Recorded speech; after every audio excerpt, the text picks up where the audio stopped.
Vamos a abrir nuestra Biblia en el libro de Job, capítulo 38, versículos 16 en adelante. Cuando Job finalmente se enfrenta a Dios, Dios no se le aparece como dijimos en la última conferencia. Dios no le manda a un ángel ni le da una revelación extraordinaria, sino que simplemente Dios comienza a revelarle a Job secretos de la creación. Le comienza preguntando: ¿dónde estabas tú cuando fundé la tierra? ¿Acaso tú viste cuando yo puse en movimiento el sol, las galaxias, las estrellas? Cuando calculé las dimensiones de la tierra, del mar, de la profundidad del mar, la distancia entre la tierra y el sol, el movimiento de la tierra, todas estas cosas que estudiamos en la última conferencia. Job tenía, como nosotros, que comenzar a ubicarse dentro de una perspectiva que la Biblia le llama humildad. El ser humano tiene que reconocer su impotencia, su finitud, su limitación, porque si no reconocemos que el Dios que creó todas las cosas es infinitamente, mucho más grande que nuestra capacidad mental para poder comprenderlo, nunca podremos conocer lo que Él nos quiere revelar. Y a Dios le ha placido revelarnos todo su conocimiento en la persona de su Hijo Jesucristo. Dice la carta a los Colosenses capítulo 2 que en Jesucristo están encerrados en Él, en la persona del Hijo de Dios, todos los tesoros y todos los secretos de la sabiduría y del conocimiento. Entonces el ser humano necesita comprender que el Hijo de Dios es el poseedor de toda la sabiduría y de todo el conocimiento del universo. Y para poder comenzar a comprender el universo y sus misterios, necesitamos tener, obviamente, a Jesucristo como nuestro Señor y Salvador en nuestro corazón.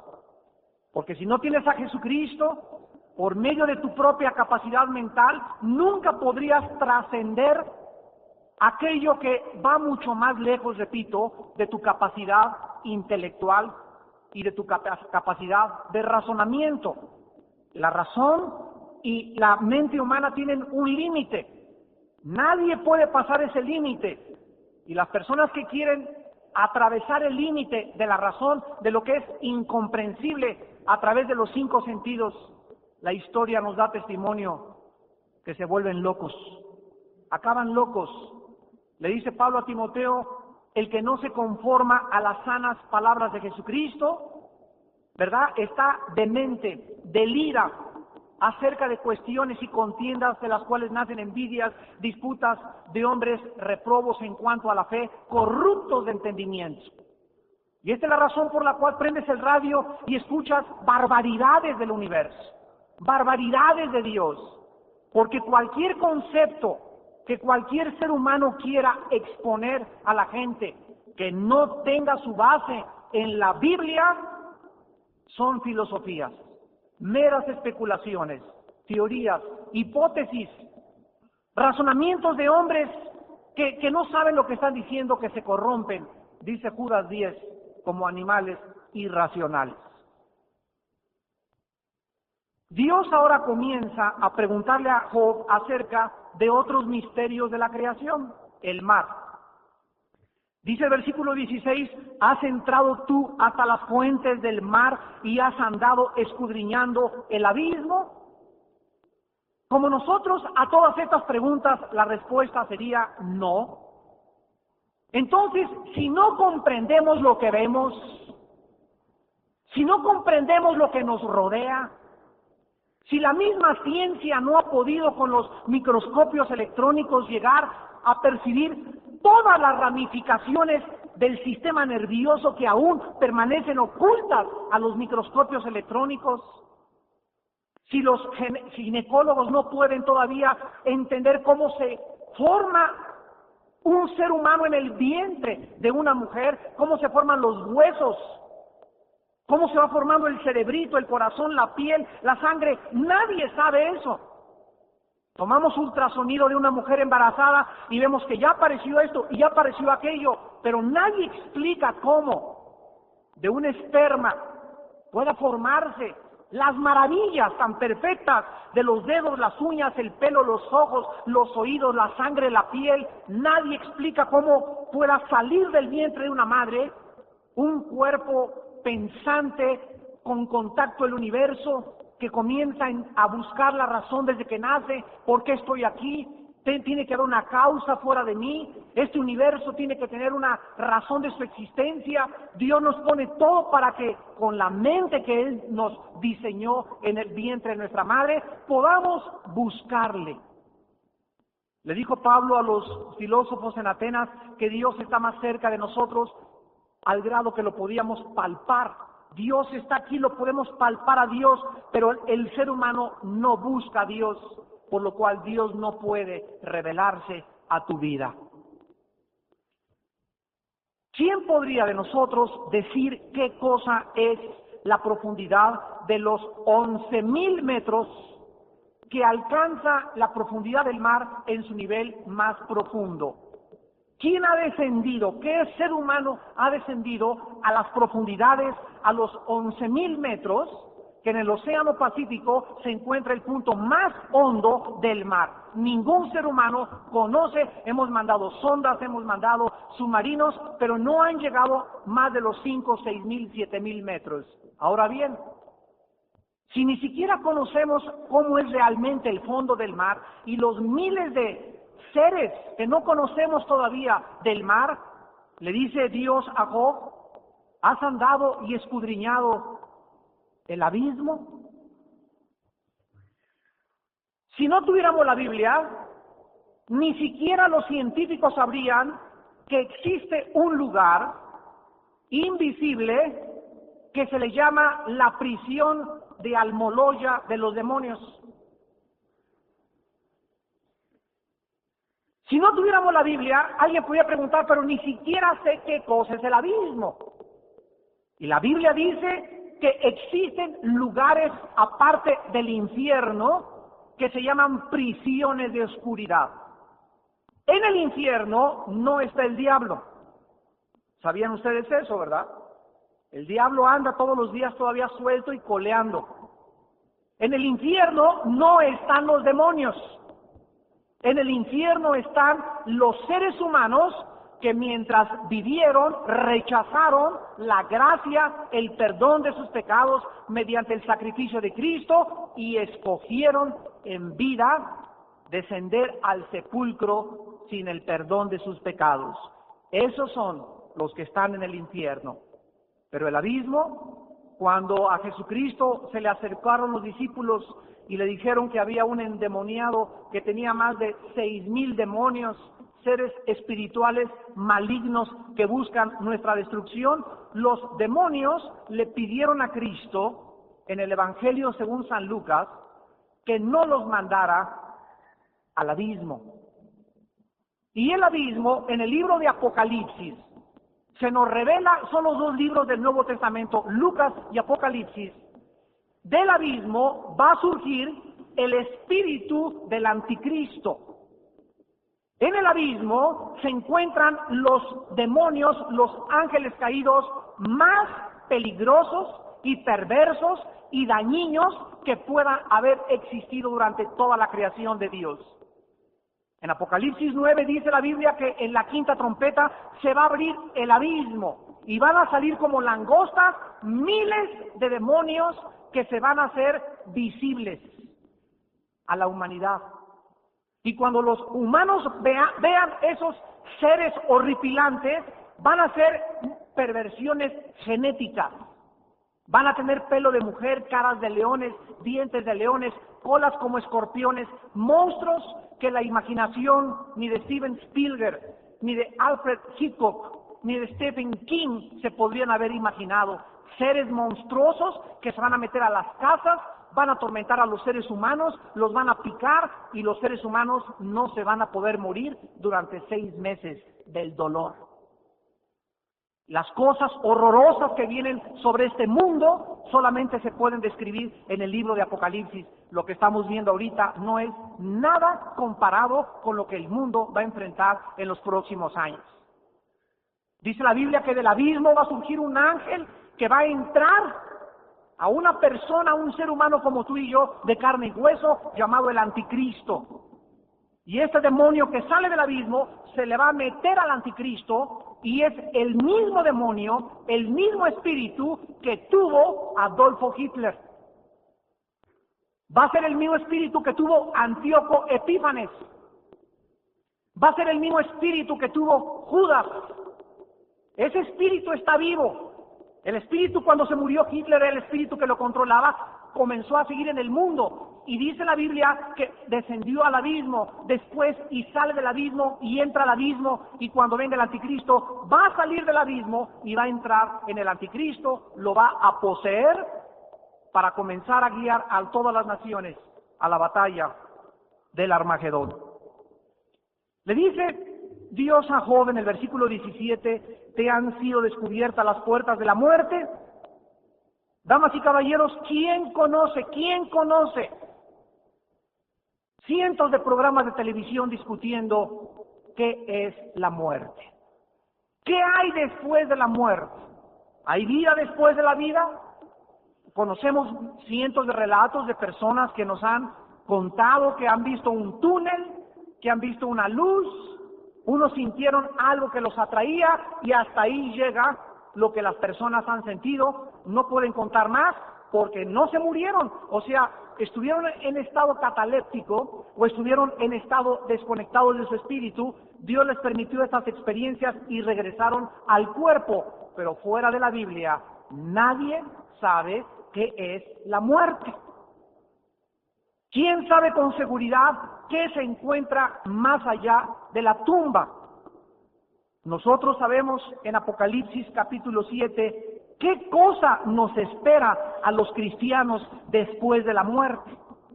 Y dice Apocalipsis 7, versículo 14 al 17, yo le dije, Señor, tú lo sabes, y él me dijo, estos son los que han salido de la gran tribulación y han lavado sus ropas y las han emblanquecido en la sangre del Cordero. Por esto están delante del trono de Dios y le sirven día y noche en su templo. Y el que está sentado sobre el trono extenderá su tabernáculo sobre ellos. Ya no tendremos hambre ni sed. El sol ya no caerá más sobre nosotros, ni tampoco jamás tendremos calor. Porque el Cordero que está en medio del trono nos está esperando para pastorearnos, para guiarnos aún más allá de la muerte, a fuentes de agua viva. Y Dios enjugará toda lágrima de nuestros ojos. Nosotros sí sabemos que nos espera más allá de la muerte. Nosotros sí sabemos que la muerte es un túnel, que es una bendición, y por eso cuando somos invitados los pastores o cuando alguien te invita por una persona que está grave en un hospital, es un error, ¿verdad?, darle esperanzas a la familia y no por fe tu hijito se va a salvar o tu esposo se va a salvar, porque no sabemos los seres humanos cuál es la voluntad de Dios. Porque si ese niño se muere, o tu mamá se muere, o tu padre se muere, es ganancia si es cristiano. Porque nos está esperando la eternidad, el Dios que va a enjugar nuestras lágrimas. Y decía Pablo que como él sabía que el morir es ganancia, no sabía qué escoger, entre vivir o entre morir. Pero si era para favor de Cristo, escogería seguir viviendo. Así que cuando vamos a un hospital y alguien está agonizando, oramos con la familia y debemos decirle, Padre Santo, hágase tu voluntad en el cielo como en la tierra. A menos que Dios a algún familiar, al esposo, a alguien le ponga una fe muy especial y te diga, por revelación en tu corazón sientas la presencia que te dice Dios, tu hijo va a vivir o tu esposo va a vivir. Eso es algo personal y hay que respetar a cada persona, pero a nadie hay que darle falsas esperanzas de que por fe va a vivir y se va a levantar de los muertos y va a ser sanado de esto y va a ser sanado de aquello. Hágase tu voluntad, Señor, en el cielo como en la tierra. Dios no es nuestro siervo. Dios no le podemos echar manita de puerco para que ahora me sanas esto y haces aquello. Hágase tu voluntad, Señor. No sabemos qué es mejor. Tal vez mi hijo está mejor en tu presencia, tal vez mi esposa está mejor en tu presencia, tal vez mi padre va a estar mucho mejor en tu presencia, Padre. Hágase tu voluntad. Y la fe es aceptar la voluntad de Dios, sabiendo, confiando, estando seguros que es lo mejor que le pudo pasar a nuestro ser querido. Nadie sabe lo que es la muerte. Jesucristo dijo que Él era la resurrección y la vida. Y que cualquiera de ustedes que crea en Él no morirá, sino vivirá eternamente. En tercer lugar, en el versículo 19, le pregunta Dios a Job, ¿por dónde va? Subrayen la palabra va, porque aquí hace 5,500 años, la palabra va implica que la luz viaja. ¿Ya lo vieron? Antes que se descubriera que todas las fuerzas electromagnéticas y todos los tipos de energía, excepto dos, la gravedad y las fuerzas nucleares. Repito, todos los sistemas de fuerzas electromagnéticas son esencialmente diferentes formas de luz operando en diferentes longitudes de onda. Y ahora que ha evolucionado y ha desarrollado el campo de la electrónica, hemos podido comprobar que la luz no se encuentra nunca en un lugar específico, sino que la luz viaja. Dios le pregunta hace 5,000 años a Job, ¿por dónde va? Va. ¿Por dónde se dirige el camino a la luz? O sea, la luz viaja y Dios le pregunta también a Job en el versículo 19, y donde subrayen la palabra está. La luz va, las tinieblas son estáticas. Las tinieblas son estáticas. Las tinieblas no viajan, las tinieblas permanecen. La luz viaja, las tinieblas se quedan. Cuando llega la luz, desaparecen las tinieblas. La luz es dinámica, la luz está en constante movimiento, las tinieblas están aquí. Esta pregunta, a la luz de la ciencia, nos demuestra una de las muchas evidencias científicas de la palabra de Dios. En el versículo 24 le pregunta Dios a Job, ¿por qué camino se reparte la luz y se esparce el viento solano sobre la tierra? ¿En qué año nos encontramos hoy? 1997. ¿Cuántos de ustedes que estudian físico-matemáticas? ¿Cuántos de ustedes que estudian meteorología? ¿Cuántos de ustedes que estudian astronomía se ensoberbecen y creen que pueden predecir los vientos? No hay ningún meteorólogo que nos pueda decir de dónde vienen los vientos. ¿Cómo se forman los huracanes? Nadie lo sabe. De repente comienzan los sistemas de meteorología y climatología a radiar por la televisión, el huracán fulano de tal, que Pepe se acerca a Veracruz, etcétera, etcétera, y creemos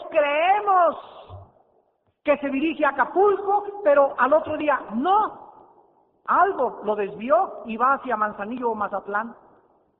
Dios le pregunta a Job que quién conoce dónde nacen o dónde se forman los vientos. Han pasado desde Job hasta nuestros días 5,997 años y todavía no lo sabemos. Jesucristo, cuando estuvo en la tierra, en Juan 3, versículo 8, le dijo lo mismo a un hombre religioso llamado Nicodemo.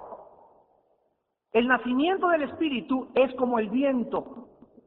Y Cristo le dice a Nicodemo, confirmando las palabras de su padre Jacob, el viento sopla de donde quiera, pero no sabes ni de dónde viene, ni sabes a dónde va. Así son todos los nacidos del Espíritu Santo. Jesucristo, igual que su Padre, nos reta a que podamos investigar de dónde vienen los vientos. En tercer lugar, en el versículo 25 en adelante, versículo 26, dice: ¿quién repartió conducto al turbión? El turbión son las tormentas.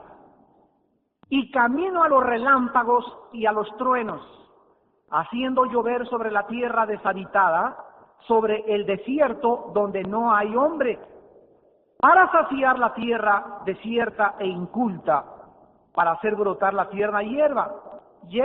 ¿Tiene la lluvia padre? ¿O quién engendró las gotas del rocío? ¿De qué vientre salió el hielo?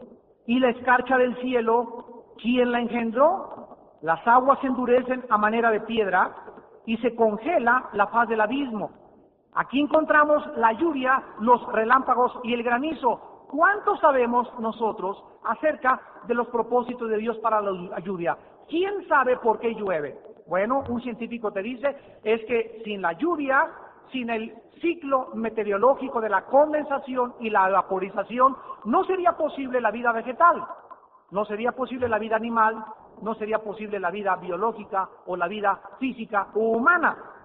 ¿Podrías tú saber cuándo se forman los relámpagos? En las noches vemos en el cielo un rayo así pintado precioso en el cielo, en medio de la oscuridad y con un poder tremendo, y vemos esa fuerza y nadie sabe cómo se originó, qué cruces hubo de electromagnetismo en las nubes, cómo se formó, porque unos tienen esa forma, porque otros son así, porque otros van abajo, porque otros caen aquí en la tierra. Nadie sabe esas cosas. ¿Qué pasaría si no existieran los relámpagos, la lluvia y los truenos? La Biblia nos dice que la lluvia es para bendecir la tierra, pero también la lluvia, la Biblia dice que es para juzgar a los hombres. Dios inundó el mundo antiguo en tiempos de Noé y toda la tierra fue cubierta por un diluvio universal. Ahora estamos viendo que se acerca un fenómeno meteorológico que se llama el Niño. Le llaman el Niño porque casi siempre ocurre en septiembre, octubre, noviembre, cerca de Navidad, cuando nace el Niño Dios. Así le pusieron, porque está cerca de la Navidad. Y este fenómeno hace que cambie absolutamente el clima de todo nuestro planeta. Y están alarmados en Chile, en el Ecuador, en el Perú, en Sudamérica, porque ahí es donde va a pegar actualmente el Niño. En Europa va a pegar también. ¿Y qué es lo que este fenómeno hace? Inunda los países con agua. Alemania acaba de ser inundada, Holanda, Inglaterra, como jamás. Los científicos se preguntan por qué antes de llegar al año 2000 existen tantos fenómenos incontrolables que azotan a la humanidad como jamás la habían azotado anteriormente. La Biblia nos da la respuesta y nos dice que veremos a nación contra nación. ¿Sabe la palabra nación qué significa en el griego? Es la palabra griega etnos, que significa grupos étnicos. Dice Cristo, se levantarán grupos étnicos contra grupos étnicos, reinos contra reinos, y habrá pestes, terremotos, relámpagos, lluvia, tragedias, inundaciones, y estas son las primeras cosas que a nosotros, a los cristianos, se nos anuncia desde el cielo, que Dios ha comenzado a juzgar a los seres humanos con el propósito de que las inundaciones, los terremotos, las pestes y las plagas acerquen a Dios, a ti y a tu familia. Si los cristianos no podemos discernir lo que está pasando, menos los incrédulos. Y luego dice Cristo, y será predicado este evangelio para testimonio, para testimonio. Tengan cuidado. Nunca México será para Cristo, nunca. No hay ningún país que será el país entero para Cristo. Los 80 millones de habitantes convertidos a Cristo. Dice, para testimonio a las naciones. No dice Cristo que se van a convertir, porque la Biblia dice que los que se van a convertir son un remanente. En todas las épocas ha sido la minoría los que han servido a Dios, los que van por la puerta angosta y estrecha. Muchos van por el camino ancho y espacioso, que es el camino donde tú eres tu jefe, donde tú eres tu gobernante, donde nadie te dice lo que tienes que hacer. Esa es la puerta ancha, la puerta donde van todos los príncipes de Europa y los que se desbocan en el pecado, los que viven en el vicio, los que viven en el alcohol, los que adulteran, los que fornican. Todas esas personas por la puerta ancha van, y esas son las ídolos de tus hijos y tal vez tuyos antes de que fueras cristiano. Hoy en la mañana me impresionó de una forma muy profunda la noticia que la princesa Diana de Inglaterra se mató. Ayer tuvo un accidente automovilístico con su amante, un egipcio multimillonario, hijo de un multimillonario, y las noticias dicen que iban los dos con su chofer, escapándose de los periodistas. Otros dicen que iban ahogados los dos, de borrachos, junto con el chofer. Y a 180 kilómetros por hora entraron a un puente. Se hicieron pedazos, ella sobrevivió 2-3 horas, se murió de una conmoción cerebral en la madrugada de este día, y dejó de existir la princesa y Aladino y la lámpara maravillosa. Hace 3 años esta mujer se enfrentó con otra mujer llamada la Madre Teresa. Y la Madre Teresa, esa chaparrita que ha vivido toda su vida sin lujos, que ha vivido sin Mercedes-Benz, que ha vivido sin joyas, sin tener sangre real, sin tener millones de dólares, le dijo a la princesa Diana hace 3 años, Diana, le llamaban Didi, entrégale tu vida a Jesucristo. Así le dijo la Madre Teresa. Yo vi la entrevista en la televisión. Ella le contestó, no tengo tiempo para las cosas de Dios.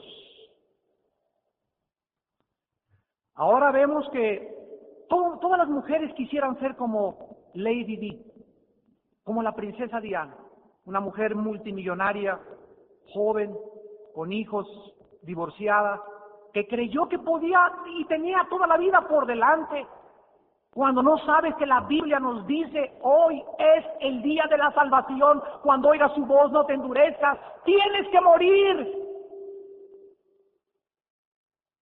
Y ahora, ¿de qué sirven joyas? ¿De qué sirven vestidos? ¿De qué sirve fama, belleza, popularidad? Nada. Ahora los dos, solo Dios sabe en la presencia de quién se encuentran. Vanidad de vanidades es la vida. No busquen vanidades, dice la Biblia. No busquen poder. No busquen ser famosos. No busquen ser ricos ni poderosos, ni tener prestigio. No busquen grandezas, porque el último en el reino de Dios será el primero, y los primeros serán los últimos. Mas busquen el reino de Dios y su justicia. Busquen a Dios mientras vivan. Él es lo único que vale la pena. Pobre muchacha vacía a los 36 años de edad. ¿Qué cosa no tuvo? Vivió en un palacio, tuvo joyas, tuvo esto, riquezas, abrigos de mil. Sus vestidos se cotizaban en $200,000. Con eso construiríamos una iglesia aquí en Tlalnepantla, Vida Nueva. $200,000. Y tenía más de 40, 50 vestidos de ese precio. Y los seres humanos creemos, y esto solamente en la mañana llegué a la conclusión y le decía a mi esposa, le decía, Marta, otra vez vuelvo a insistir lo que Dios dice en la Biblia, los hombres no podemos soportar la fama. ni el poder, ni el dinero, porque nos descompone. Artistas, cantantes, grupos de rock, no importa que sean que los Panchos, o que Michael Jackson, o que la princesa Diana, o que los Beatles, o que Elvis Presley, igual Elvis Presley, galán de galanes. Galán de galanes, afuera de su casa en Memphis, Tennessee, tenía 500 muchachas esperando, formadas en fila para entrar a tener relaciones con él, una por noche. Cualquiera de ustedes quisiera ser Elvis Presley. Las defensas de su carro tenían oro puro. Nadie ha vendido más discos, nadie ha sido más famoso en el mundo musical en este siglo como Elvis Presley. ¿Saben ustedes cómo murió? Años antes su esposa lo abandonó, Priscilla Presley, la que conoció en Alemania. Lo traicionó y se metió con su maestro de karate de Elvis Presley, le puso los cuernos porque ya no lo aguantaba.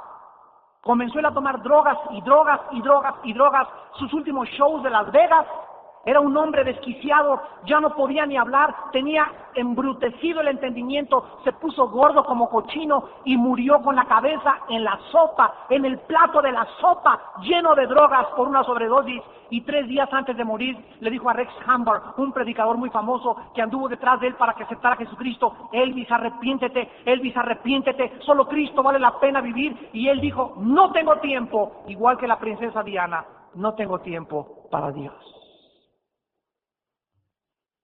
¿Cuándo vamos a entender?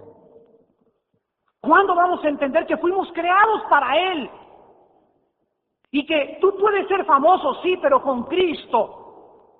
Tú puedes ser político, sí, pero con Cristo. Tú puedes ser Miss México, sí, pero consagrada a Cristo. Tú puedes ser el industrial millonario más grande, pero con Cristo, porque sin Cristo, el dinero, tu fama y tu poder se convierten en maldición y son el instrumento de tu destrucción.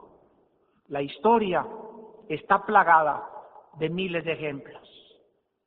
En el versículo 31 al 33, le pregunta Dios a Job: ¿podrás tú atar los lazos de las Pléyades?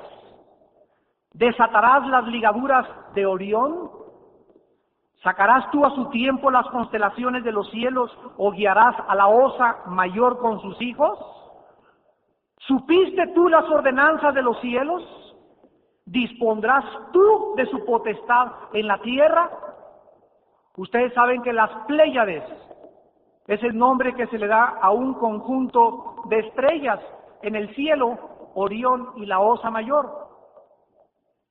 Nosotros conocemos una estrella, la más cercana a nuestro sistema solar, que se llama el Sol. 270,000 veces más lejos que el Sol, 270,000 veces más lejos que el Sol está la otra estrella. ¿Conoces tú el Sol? ¿Conoce a alguien o ha llegado a poder entender esa fuerza increíble de energía que mueve y es el centro de los planetas de la Vía Láctea o del sistema solar? Si no conocemos ni el Sol y hay millones de estrellas más grandes que el Sol, ¿cómo puedes preguntarle a Dios: ¿por qué te llevaste a mi hijo? Tú, si eres Dios, ¿por qué permites tanta maldad y por qué permites tantas cosas? Momento, te dice Dios. No te pongas nunca a discutir con alguien que sabe más que tú, porque no lo vas a entender. Hínchate, reconoce tu incapacidad con humildad y dame tiempo a que yo te revele mi voluntad. Dios nos promete a los cristianos que cuando nos enfrentemos a situaciones incomprensibles, en ese momento nos hinquemos y la respuesta de Dios es la siguiente: Dios no nos va a revelar muchas veces por qué hace lo que hace con nuestras vidas, pero Dios si confiamos en Él, nos fortalecerá para salir de esa prueba.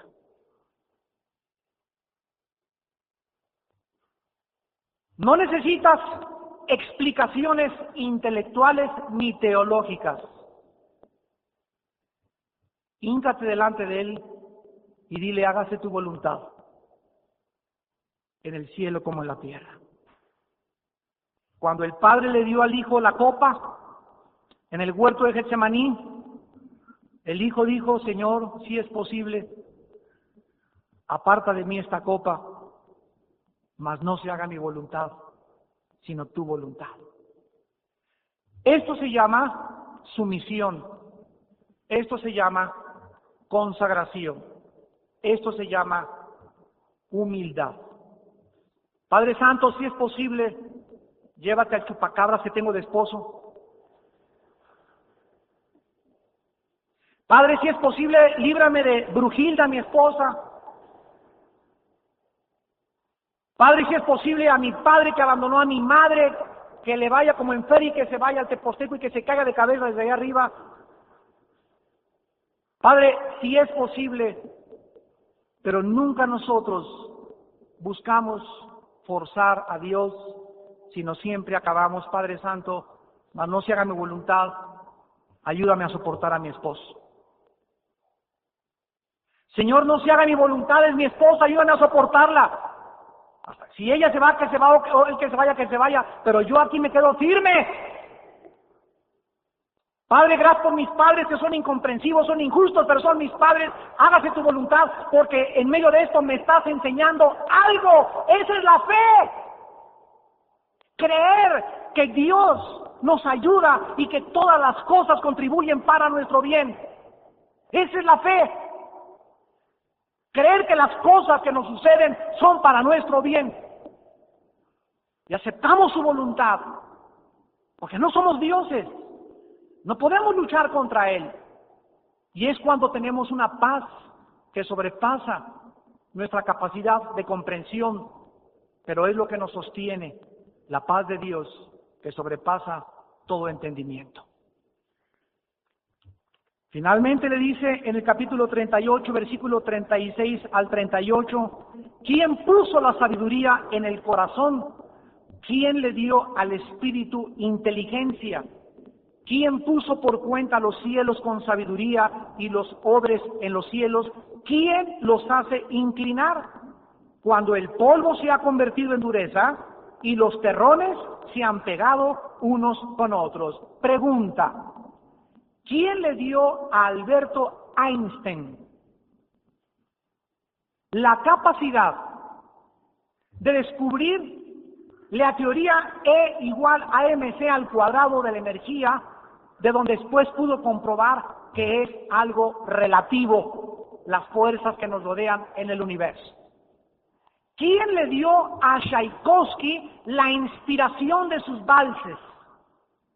¿Quién le dio a Beethoven? Solamente hay un Beethoven, un Tchaikovsky, un Einstein, y los demás son puro cantante de ranchera. Hay un Luciano Pavarotti, uno, dos o tres, le sigue Plácido Domingo y Carreras, el español, pero son en el mundo de más de 5.000 millones y medio de personas, hay 3 o 4 cantantes destacados, un sabio, un premio Nobel, un grande músico, un grande pensador. ¿Por qué? La Biblia nos da la respuesta. Primera de Corintios, capítulo 1. Y dice en 1 Corintios, capítulo 1, la respuesta que Dios nos da en el versículo 25 en adelante. Porque lo insensato de Dios, o sea, las cosas que para la capacidad humana son insensatez, lo que para ti es locura, lo que, si yo fuera Dios, no haría eso. Para Dios es sabiduría. Lo débil de Dios es más fuerte que lo que nosotros pensamos. Pues miren, hermanos, vuestra vocación, que no son muchos, ¿qué cosa? ¿Verdad? No hay muchos sabios, no hay muchos poderosos, no hay muchos nobles, sino que lo necio del mundo escogió Dios para avergonzar a los sabios, y lo débil del mundo escogió Dios para avergonzar a lo fuerte. Y lo vil del mundo y lo menospreciado escogió Dios, y lo que no es, para deshacer lo que es, a fin de que, ¿qué?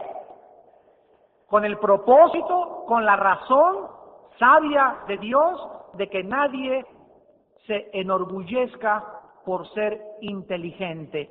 Porque si tú tuviste la capacidad de recibirte en la universidad y tener un título y llegar a presidente de la Suprema Corte de Justicia, es Dios el que te puso. Y el otro hombre que está junto a ti, que no tuvo la inteligencia, ni las relaciones, ni los ojos azules con los que naciste, ni la piel blanca con la que naciste, sino que toda su vida fue un bolero, o un plomero, o un carpintero, es porque Dios lo permitió, porque si no hubiera albañiles, ¿quién haría nuestras casas si no hubiera boleros? ¿Quién nos daría bola si no hubiera choferes? ¿Quién manejaría los camiones si no hubiera carpinteros? ¿Quién construiría las casas? Es Dios el que reparte, y a uno les da mucho y a otro les da más, para que los que tengan mucho no se enorgullezcan, ni menosprecien, ni se crean superiores racial o cultural o religiosamente que los demás, porque esto es abominación delante de Dios, la soberbia.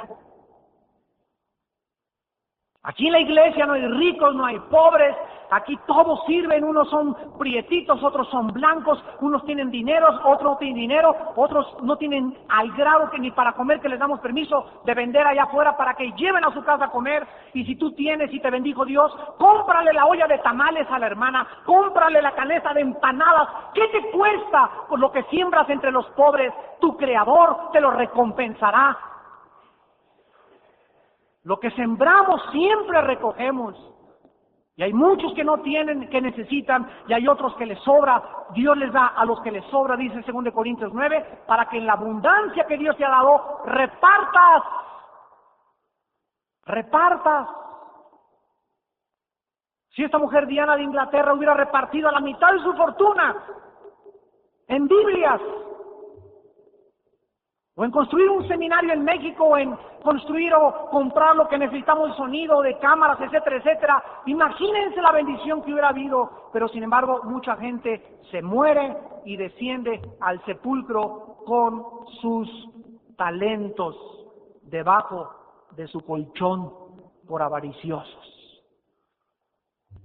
En el libro de Éxodo, capítulo 31, Dios nos explica que la sabiduría de Einstein, la voz de Pavarotti, la inspiración de Tchaikovsky y de Beethoven no vienen de ellos. Ningún ser humano puede saber de dónde vino la inspiración de Tchaikovsky, por qué Pavarotti tiene esa voz privilegiada y por qué yo canto como iguana enferma.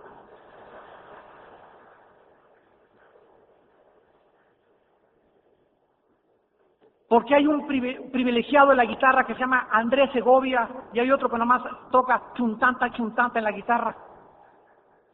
La Biblia nos da la respuesta. Y es la pregunta que Dios le hizo a Job, y dice Éxodo 31, del 1 al 6, miren qué cosa más hermosa, y con esto terminamos. Habló Jehová a Moisés diciendo, mira Moisés, yo he llamado por nombre a Bezaleel, hijo de Uri, hijo de Ur, de la tribu de Judá. Escuchen.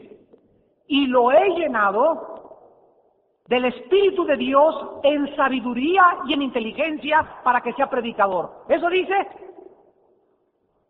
Vean ustedes que el espíritu de inteligencia y de sabiduría también reposa en los escultores, en los artistas, y ellos no saben de dónde viene. Y aquí la Biblia nos dice, en ciencia y en todo arte. ¿Para qué cosa? Inventar diseños, para trabajar en oro, en plata y en bronce. y en artificio de piedras para engastarlas, en artificio de madera para trabajar en toda clase de labor, he aquí, yo he puesto con él a Oliab, hijo de Ahisamach, de la tribu de Dan, y he puesto sabiduría en el ánimo de todo sabio de corazón, para que hagan todo lo que te he mandado. Los plateros de Tasco, que hacen maravillas con la plata, esos talentos vienen de Dios, pero ellos los usan para ofrecérselos a los ídolos. Hay escultores con una capacidad tremenda como el que hizo el rey David, que parece que David camina. Y decía Miguel Ángel, cuando yo me acerco a una piedra, yo siento algo en mi espíritu, que ahí está la persona que quiero sacar, y saco mis obras de arte de esa piedra. Dice, yo solamente le quito lo demás y sale la obra, y yo sé que esa persona, esa escultura, es Dios el que la puso en mi corazón a hacerla. Todas las cosas que Dios nos ha dado, dice Dios, vienen de Él. Toda buena dádiva y todo don perfecto viene de Dios. Esta es la razón por la cual nosotros no podemos nunca jactarnos, enorgullecernos o ensoberbecernos de nada, de nada, de nada de lo que podamos tener. Siempre todo, a ti la gloria, Señor. Me nombraron gobernador, a ti la gloria, Señor. Presidente de la Cámara de Diputados, Señor, a ti la gloria. Príncipe de Inglaterra, Señor, a ti la gloria. Porque si no le damos la gloria a Él, la gloria se queda con nosotros. Y esa gloria nos acaba, tarde o temprano, destruyendo. Porque no somos dioses. No fuimos creados para recibir gloria, ni honor, ni reconocimiento, ni aplauso. A Él, y solo a Él, por los siglos de los siglos, la gloria por toda la eternidad. Amén. Te damos gracias, Señor. Gracias, Señor, por los misterios que aún no conocemos de tu creación. Cuán innumerables son tus obras y profundos e insondables tus caminos. Bendito seas, Señor, Creador del cielo y de la tierra, Dios y Padre de toda consolación. Bendito seas porque tus riquezas son profundas, tus juicios insondables, inescrutables tus caminos. Porque ¿quién entendió a Dios? ¿Quién le puede aconsejar? ¿Quién le puede decir lo que Él tiene que hacer? Cuando ni siquiera comprendemos a la raza humana. Cuando ni siquiera entendemos los fenómenos meteorológicos. No entendemos lo que está más allá de las galaxias. ¿Cómo podemos ser tan soberbios de pedirle cuentas y decirle que se equivocó? Señor, tú nos creaste a tu imagen y semejanza. Somos tan tontos, somos tan finitos, somos tan impotentes, tan inadecuados. Señor, somos tan débiles. ¿Cuánto te necesitamos? Sin ti, nuestra alma no puede vivir.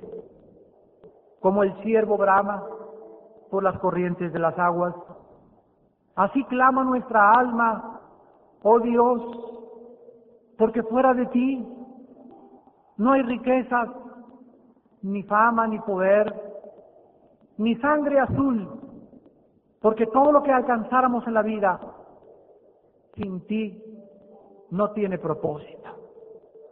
Señor, cuánto te necesitamos.